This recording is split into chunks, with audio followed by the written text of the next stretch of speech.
अस्सलामुअलैकुम दोस्तों, कैसे हो आप। मैं अब्दुर्रऊफ़ और आप देख रहे हैं मेरा चैनल सब इंजीनियर ऑनलाइन। आज मैं अगला पार्ट जो अपनी वीडियो के पिछली वीडियो का तसलसल के साथ लेकर आया हूँ वो है अंडरपास। पहले मैंने आपको बताया था फ्लाईओवर, फिर फ्लाईओवर्स के जो रैंप हैं, उसके बाद ये अंडरपास के बाद मैं आपको बताऊँगा रोड कंस्ट्रक्शन। तो ये जो नए आने वाले दोस्त हैं उनके लिए आसानी होती है उनको समझने में, तो साथ बने रहिएगा। अंडरपास और फ्लाईओवर।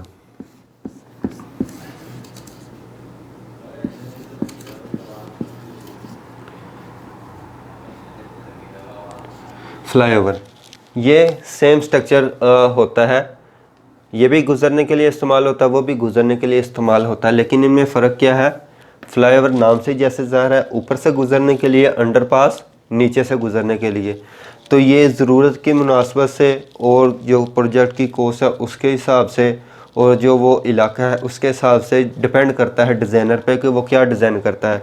अगर हमारे पास जगह हो, वसाइल हों, तो हम अपना फ्लाईओवर तमीर करते हैं, क्योंकि इस पर एक दफ़ा तमीर करने के बाद दोबारा कोई लागत नहीं आती।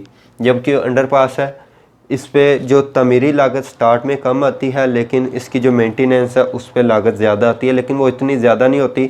इसमें जो पानी जमा होता है अंडरपास में, उसको पंप करने के लिए एक स्पेशल अरेंजमेंट करना पड़ता है। उसके लिए जो एक मैन हायर करना पड़ता है और जो पंप को प्रॉपर टाइम दे सके, जब पानी जमा हो तो उसको निकाल सके। तो आज हम बात करते हैं अंडरपास पे। अंडरपास किस तरह तमीर किया जाता है। सबसे पहले इसकी होती हैं पाइल्स। अब पाइल्स हमारी दो किस्म की होती है, जिस तरह मैंने आपको बताया था। ज़्यादातर जो पाइल्स हैं वो ड्राई मेथड के साथ होती है, जिस तरह मैंने फ्लाईओवर की कंस्ट्रक्शन में भी आपको बताया था कि जिस तरह हम अपने द्वार में सुराख करते हैं, तो उसके लिए जब सुराख करते हैं तो वो मट्टी जो है, रेत जो बाहर आती है, सेम वही स्ट्रक्चर होता है कि ये वाली सबसे पहले हम अपना लेआउट कर लेते हैं फ्लाईओवर का। ये हमारा फ्लाईओवर का लेआउट है जो सर्वे ने हमें डाटा दिया। उसमें क्या किया जाता है, हमें बता दिया जाता है कि यहाँ पे हम अपनी पाइल्स तमीर करेंगे।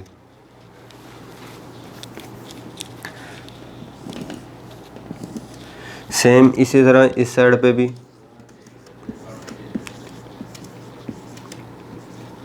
लेकिन ये वाली जो पाइल्स हैं, ये वाली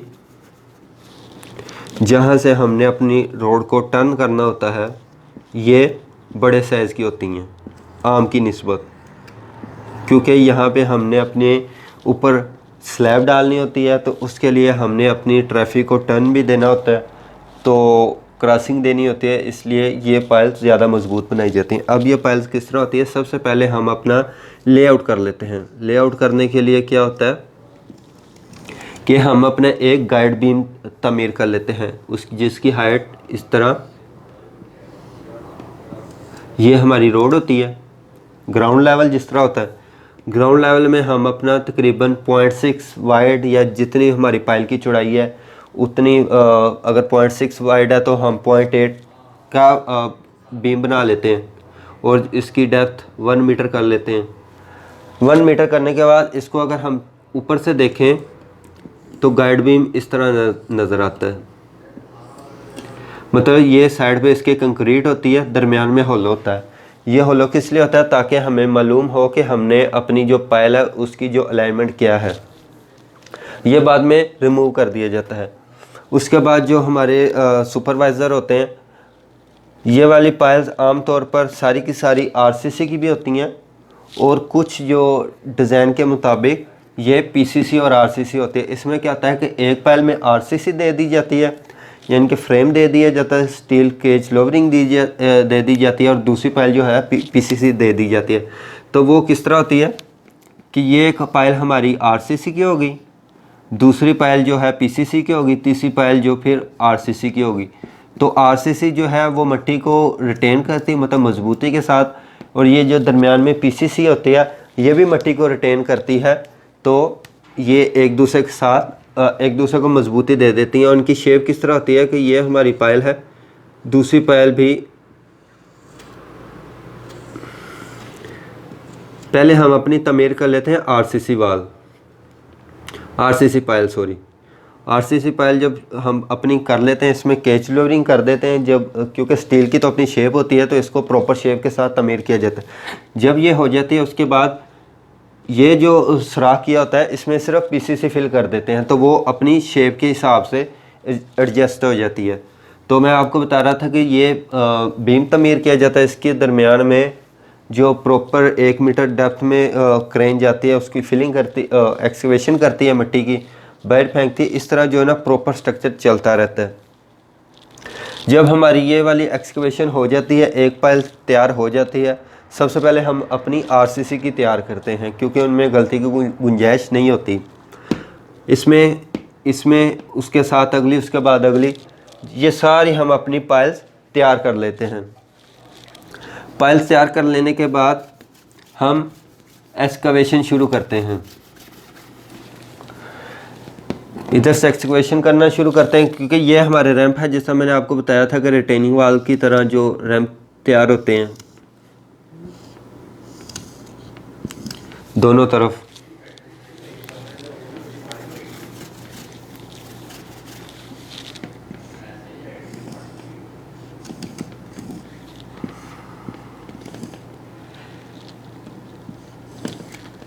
ये इस तरह यहाँ से लेके हम अपनी यहाँ तक एक्सकवेशन स्टार्ट करते हैं। यहाँ पे डेप्थ कम होती है, यहाँ पे करते करते ये शेप बन जाती है हमारी अंडरपास की। यहाँ पे हमारी स्लैब होती है जिसमें हमारा जो क्लियर हाइट होती है वो 5 मीटर या 3 मीटर होती है।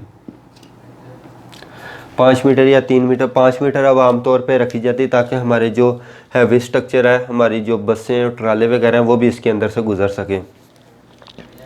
एक्सकवेशन स्टार्ट की जाती है। एक्सकवेशन स्टार्ट होने के बाद इसमें जो ग्रूव्स होते हैं जिसमें मिट्टी फिल होती है वो तो मशीन के साथ नहीं निकलती, तो इसको मैनुअल निकाला जाता है और इसको अच्छी तरह साफ़ कर दिया जाता है। बाज़ औक़ात हमारी जो कोई पायल क्लैप होगी या फिर हमारी जो ये हमारी पायल थी, जब एक्सकवेशन की तो हमारी ये वाली मिट्टी भी इधर से निकल गई, मिट्टी निकल के गिर गई, लेकिन उसको क्रेन बाय निकाल दिया जाए। लेकिन जब हम अपनी कंक्रीट फिल करते हैं तो कंक्रीट फिल इधर भी होती है।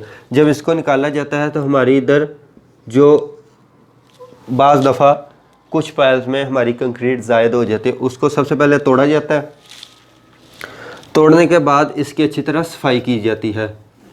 सफाई करने के बाद इसमें हम अपनी, ये हमारी पायल है,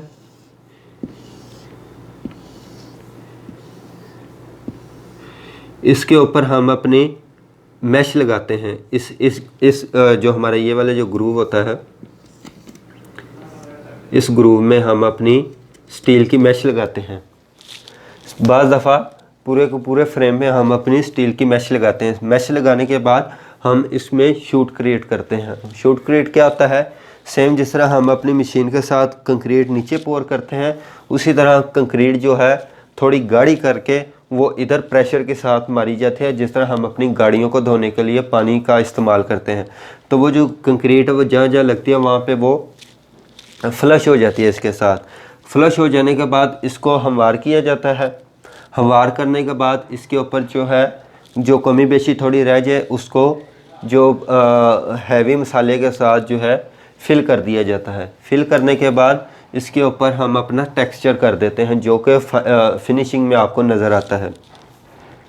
अब ये वाला जो बीम जिसको मैंने आपको बताया था कि वो बीम तोड़ दिया, वो सिर्फ था शेप के लिए। जब हमारी पायल इस तरह तैयार हो जाती है, मतलब हमारी पायल की शेप ये तैयार हो गया, अब हमारा जो सरिया है वो ऊपर तक निकला हुआ है, तो इन पायल्स को एक प्रॉपर बीम के साथ फिल कर दिया जाता है, जिसके ऊपर हम अपना बैरियर बना देते हैं। जिस तरह ये अगर हम अपना बैरियर बनाएं, ये इसके नीचे बीम हो, ये इसके नीचे पायल हो, तो सेम ये स्ट्रक्चर तमीर किया जाए। इस पोर्शन में क्या करते हैं? इस पोर्शन में हम अपनी जो है हैवी स्लैब तामीर करते हैं, तो उसके लिए हम अपनी एक्सकवेशन को यहाँ से लेकर यहाँ तक छोड़ देते हैं और यहाँ से लेकर यहाँ तक छोड़ देते हैं। जो हमारी स्लैब है, स्लैब के नीचे हम एक्सकवेशन नहीं करते, क्योंकि एक्सकवेशन करेंगे तो इसके नीचे शटरिंग लगानी पड़ेगी मजबूत। तो जो इधर मिट्टी होती है, हम मिट्टी को ही अपनी शटरिंग के तौर पर इस्तेमाल करते हैं। इसके ऊपर हम अपने जो प्रॉपर आरसीसी फ्रेम बनाते हैं। फ्रेम बनाने के बाद इसके ऊपर कंक्रीट कर दी जाती है। अगर स्पैन ज़्यादा हो तो इसके ऊपर जो कंक्रीट पैड और बेरिंग पैड, इलास्टोमेट्रिक बेरिंग पैड रखने के बाद जो बीम गड्ढर रखते हैं, गड्ढर रखने के बाद हम इसके ऊपर अपनी स्लैब बनाते हैं। तो स्लैब जब बन जाती है तो उसी तरह जो मैंने आपको बताया था कि अप्रोच स्लैब दोनों तरफ तामीर की जाती है। उससे क्या होता है कि जब रोड को बना रहे होते हैं, जब यहाँ पे फिलिंग हो रही होती है, तो इस पोर्शन में जो सही कंपैक्शन नहीं होती, तो ये अप्रोच स्लैब जो है कट बनने से बचाती है, मजबूती फराहम करती है। तो इसमें भी अबटमेंट की तरह जो मैंने आपको बताया है कि इस तरफ हमारा प्रॉपर शेप, क्योंकि इस तरह हमें ज़रूरत नहीं, अगर गार्डर है तो फिर शेप देने की ज़रूरत है, क्योंकि इधर कंक्रीट पैड रखना है। और अगर ये पाइल्स के ऊपर ही स्लैब तैयार की गई है तो इसमें फिर ये इस तरह अप्रोच स्लैब दे दी जाती है ताकि जो कट ना बने। उसके बाद फिर इसमें फिलिंग की जाती है।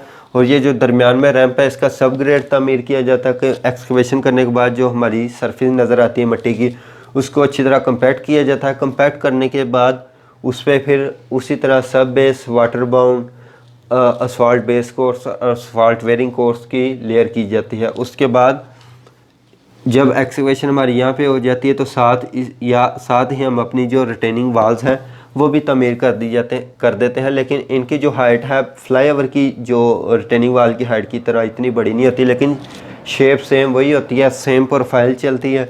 तो ये तामीर करने के बाद फिर हम अपने अंडरपास को जो फाइनल करते हैं, उसके बाद जिस तरह की उसकी फिनिशिंग होती है, उसमें कोई खूबसूरत टेक्सचर देना है या सिर्फ प्लेन आरसीसी का ही शो करना है, तो ये हम अपना इस तरह अंडरपास तामीर कर देते हैं। अगर आपको मेरी ये वीडियो अच्छी लगी हो तो इसको लाइक करें, शेयर करें और साथ बने रहिए, सब्सक्राइब करें ताकि आपको मज़ीद वीडियोस मिलती रहें। अस्सलाम वालेकुम।